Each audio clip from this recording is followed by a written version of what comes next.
আমি একটা কথা বলতেছি, এই বাড়িতে তুই আর প্রিয়া ছাড়া আর কেউ নেই, বুঝতে পারছিস? টাকা যদি নিয়ে থাকিস তাহলে মনে হয় তুই নিয়েছিস, কারণ প্রিয়া হচ্ছে এই বাড়ির নিজের লোক, ও কেন চুরি করবে? হ্যাঁ ঠিক, একদম ঠিক কথা।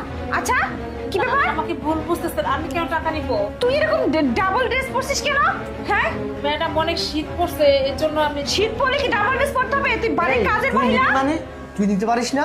তুই হয়তো নিজেই চুরি করতে পারিস, তাই না? হ্যাঁ। এই প্রিয়া, এক কাজ কর তো, ওকে চেক করো। হ্যাঁ একদম ঠিক বলছো, ডাবল ড্রেস পরছিস দেখি আমার সন্দেহ লাগতেছে, কিছু একটা তো অবশ্যই আছে। দেখি চেক করবেন। ঘোর ঘোর, দেখছো? হ্যাঁ দেখছো কি এগুলো? দেখো তার মানে মানে তুই তুই এই সমস্ত টাকা চুরি করছিস, না এইভাবে টেপ দিয়ে নিজের পিঠের মধ্যে লাগিয়ে রাখছিস, কিন্তু কেন?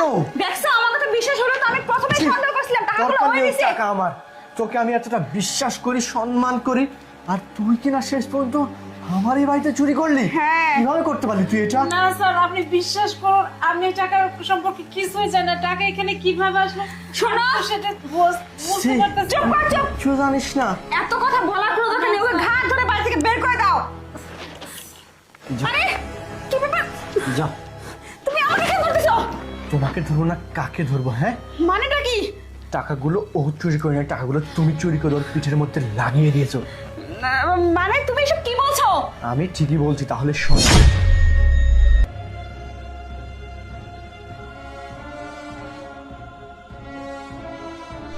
এবার বুঝতে পারছো? তুমি যখন টাকাগুলো ওর পিঠের মধ্যে লাগাচ্ছিলে তখন আমি নিজে থেকে সব কিছু দেখতে পেয়েছি। কেন করছো সব? কেন করছো? আমার কাছে জবাব দাও। মানে আমি আসলে টাকাগুলো ওকে লাগিয়ে দিয়ে আমি তুমি টাকাগুলো ওর পিঠে লাগিয়ে দিয়েছো যাতে আমি চলে যাওয়ার পর ওর পিঠ থেকে টাকাগুলো তুমি তুলতে পারো, আর ওকে দোষী সাব্যস্ত করে এই বাড়ি থেকে বের করে দিয়ে এই বাড়িতে আরো চুরি করতে পারছি, তাই না? মানে তোমার আসলে উদ্দেশ্য কি এটা ঠিক ছিল না? আমি যা বলতেছি তা কি সঠিক নয়? হ্যাঁ হ্যাঁ সঠিক। কেন করছো এটা তুমি সেটা বলো। আমার ভুল হয়ে গেছে, ক্ষমা করে দাও। সি, তোমার মায়ের চিকিৎসার জন্য আমি এতগুলো টাকা দিলাম সেই দিন, তোমাকে দামি দামি শাড়ি কিনে দেয় আমি, আর তুমি কিনা নিজের ঘরে চুরি করলে। বাংলা একটা প্রবাদ বাক্য আছে, কি জানো তো? ঘরের ইঁদুর যদি ঘরের বাঁধ কাটে সেই ঘর কোনোদিনও টেকানো যায় না, আর ঘরের মানুষ হয়ে যদি তুমি ঘরেই চুরি করো সেই সংসার সেই ঘর কোনোদিনও টেকানো যায় না। এখন হয় কি করতে হবে? হয় ইঁদুরটাকে মেরে ফেলতে হবে, নাহলে সেই ঘরে ছেড়ে দিতে হবে। এখন তুমি বলো তুমি কি করবে? আমি ভুল কোনোদিনও করবো না। I am sorry. কাঠের মূর্তিও টাকা দেখলে হা করে, আর সেখানে তুমি তো মানুষ, যে একবার টাকার লোভ পেয়েছে সে দ্বিতীয়বার যে কাজ না করবে তার কোনো বিশ্বাস নেই।